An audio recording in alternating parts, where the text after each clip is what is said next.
ವಾಲ್ಮೀಕಿ ನಿಗಮದ ಹಗರಣಕ್ಕೆ ಸಂಬಂಧಿಸಿ ಜಾರಿ ನಿರ್ದೇಶನಾಲಯ ಹಣ ಅಕ್ರಮ ವರ್ಗಾವಣೆ ಬಗ್ಗೆ ವಿಚಾರಣೆ ಚುರುಕುಗೊಳಿಸಿದೆ. ಈ ಸಂಬಂಧ ಮಾಜಿ ಸಚಿವ ಬಿ ನಾಗೇಂದ್ರರನ್ನ ಬಂಧಿಸಿ ಗ್ರಿಲ್ ಮಾಡ್ತಾ ಇದೆ. ಆದರೆ ನನಗೂ ಹಗರಣಕ್ಕೂ ಸಂಬಂಧ ಇಲ್ಲ ಅಂತ ನಾಗೇಂದ್ರ ಹೇಳ್ತಿದ್ದಾರೆ. ಮತ್ತೊಂದೆಡೆ ನಿಗಮದ ಅಧ್ಯಕ್ಷ ದದ್ದಲ್ ಅಜ್ಞಾತವಾಗಿದ್ದು ಇಡಿ ಅಧಿಕಾರಿಗಳು ಶೋಧ ಮುಂದುವರೆಸಿದ್ದಾರೆ.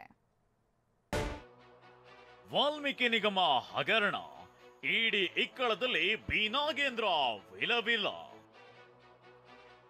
ಜುಲೈ 18ರವರೆಗೆ ಕಸ್ಟಡಿ, ಇಡೀ ದಿನ ಗ್ರಿಲ್, ರಾತ್ರಿ ವೈದ್ಯಕೀಯ ಪರೀಕ್ಷೆ. ವಾಲ್ಮೀಕಿ ನಿಗಮ ಹಗರಣದಲ್ಲಿ ಇಡಿ ಅಧಿಕಾರಿಗಳು ಮಹಾ ಬೇಟೆಯಾಡಿದ್ದಾರೆ. ಇಡಿ ಇಕ್ಕಳದಲ್ಲಿ ಸಿಲುಕಿರೋ ನಾಗೇಂದ್ರ ನನಗೇನೋ ಗೊತ್ತಿಲ್ಲ ಅಂತ ಒದ್ದಾಡ್ತಿದ್ದಾರೆ. ನಿವಾಸದಲ್ಲಿ 40 ಗಂಟೆಗಳ ವಿಚಾರಣೆ ಬಳಿಕ ನಾಗೇಂದ್ರರನ್ನ ಮೊನ್ನೆ ಕಚೇರಿಗೆ ಕರೆತಂದು ಇಡೀ ದಿನ ವಿಚಾರಣೆ ನಡೆಸಿದ ಇಡಿ ಅಧಿಕಾರಿಗಳು ಬಂಧಿಸಿದ್ರು. ನಿನ್ನೆ ಸೂರ್ಯ ಉದಯಿಸುತ್ತಲೇ ಜಡ್ಜ್ ಎದುರು ಹಾಜರುಪಡಿಸಿ ಜುಲೈ 18ರವರೆಗೆ ವಶಕ್ಕೆ ಪಡೆಯಲಾಗಿದೆ. ಅಲ್ಲ ಸರ್, ಅದೇ ಯಾಕೆ ಈ ಒಂದು ಪ್ರಕರಣದಲ್ಲಿ ನಿಮ್ಮ ಪಾತ್ರ ಇಲ್ಲ ಅಂತ ಹೇಳಿದ್ರಿ? ಯಾಕೆ ನಿಮ್ಮನ್ನ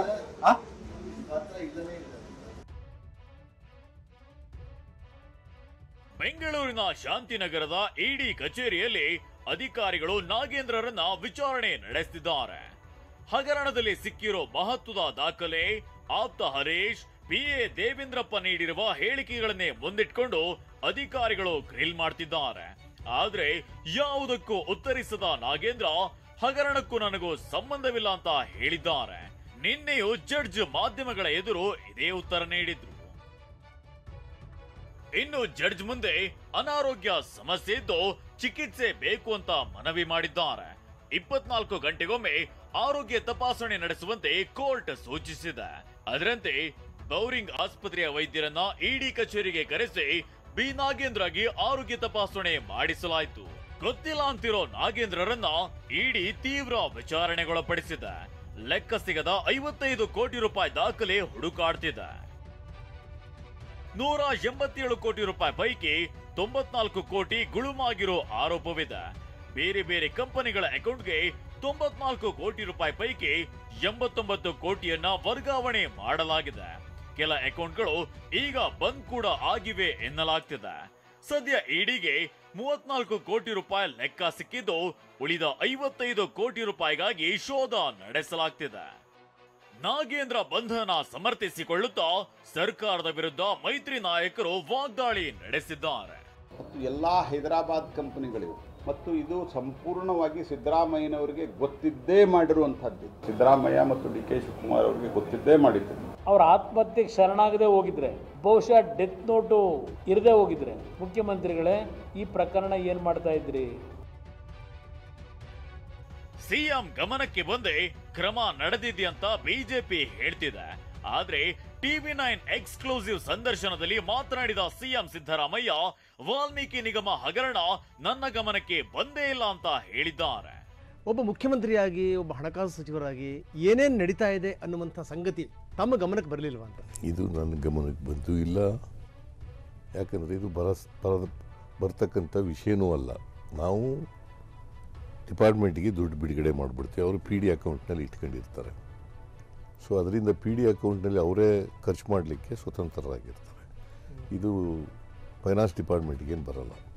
ಇದು ಪಿ ಡಿ ಅಕೌಂಟ್ನಲ್ಲಿ ಇಟ್ಕೊಂಡಿದ್ದಂಥ ಹಣ. ಬಿ ನಾಗೇಂದ್ರ ಬಂಧನ, ಅಜ್ಞಾತವಾದ ಶಾಸಕ ಬಸನಗೌಡ ದದ್ದ. ಮಾಜಿ ಸಚಿವ ಬಿ ನಾಗೇಂದ್ರ ಬಂಧನ ಆಗ್ತಿದ್ದಂತೆ ವಾಲ್ಮೀಕಿ ನಿಗಮದ ಅಧ್ಯಕ್ಷರಾಗಿದ್ದ ಶಾಸಕ ಬಸನಗೌಡ ದದ್ದಲ್ ಅಜ್ಞಾತವಾಗಿದ್ದಾರೆ. ಇತ್ತ ದದ್ದಲ್ಗಾಗಿ ಇಡಿ ಅಧಿಕಾರಿಗಳು ಬೆಂಗಳೂರು, ರಾಯಚೂರು ಸೇರಿದಂತೆ ಹಲವೆಡೆ ಹುಡುಕಾಟವನ್ನ ನಡೆಸುತ್ತಿದ್ದಾರೆ. ಇದೇ ವಿಷಯ ಬಿಜೆಪಿ ಕಾಂಗ್ರೆಸ್ ಮಧ್ಯೆ ಮಾತಿನ ಸಮರಕ್ಕೆ ಕಾರಣವಾಗಿದೆ. ಇಡಿ ಬಂದ ನಂತರ, ಸಿಕ್ಕಾಕೊಂಡು ಅರೆಸ್ಟ್ ಆದ ನಂತರ ಆ ದದ್ದಲ್ ಅನ್ನುವಂಥ MLA ಹೋಗಿ ನನ್ನ ಕೈ ಮುಗಿತೀನಿ, ನಾನು ಅರೆಸ್ಟ್ ಮಾಡ್ರಿ ಅಂತ SIT ಕೇಳ್ತಾರೆ. ಏನು ನಡೆದ ನಿಮ್ಮ ಸರ್ಕಾರದ ಮಿಸ್ಟರ್ ಸಿದ್ದರಾಮಯ್ಯ? ಇಲ್ಲ, ಅವರೇನು ಎಲ್ಲಿಗೂ ತಪ್ಪಿಸ್ಕೊಂಡು ಹೋಗಿಲ್ಲಲ್ಲ, ಇಲ್ಲೇ ಎಲ್ಲೋ ಅವರ ಕುಟುಂಬದವ್ರ ಜೊತೆ ಇದ್ದಾರೆ ಅಂತಾನೆ ಹೇಳಿದ್ರಪ್ಪ. ನಾನು ಕೇಳಿದಾಗ ನಾನು ನಾಗೇಂದ್ರ ಅವ್ರನ್ನ ಅರೆಸ್ಟ್ ಮಾಡಿದ್ದಾರೆ, ದದ್ದಲ್ ಅವ್ರದ್ದೇನು ಅಂತ ಕೇಳುವಾಗ ಅವ್ರು ಇಲ್ಲೇ ಓಡಾಡ್ಕೊಂಡು ಅವ್ರ ಕುಟುಂಬದವ್ರ ಜೊತೆ ಎಲ್ಲಿದ್ದಾರೆ ಅಂತ ಹೇಳಿದ್ರು. ಹಾಗಾದ್ರೆ ದದ್ದಲ್ ತಲೆಮರೆಸಿಕೊಂಡಿರೋದಕ್ಕೆ ದದ್ದಲ್ ವಿರುದ್ಧವಿರೋ ಆರೋಪವೇನು? ಅದನ್ನೇ ತೋರಿಸ್ತೀವಿ ನೋಡಿ. ವಾಲ್ಮೀಕಿ ನಿಗಮದ ಹಗರಣದ ಮಧ್ಯೆ ಬಸನಗೌಡ ದದ್ದಾಲ್ ಜಮೀನು ಖರೀದಿಸಿರೋ ಆರೋಪವಿದೆ. ಪುತ್ರ ತ್ರಿಶೂಲ್ ಕುಮಾರ್ ನಾಯಕ್ ಹೆಸರಿನಲ್ಲಿ ಬಸನಗೌಡ ದದ್ದಾಲ್ 4 ಎಕರೆ 31 ಗುಂಟೆ ಜಮೀನನ್ನ ಖರೀದಿಸಿದ್ರು.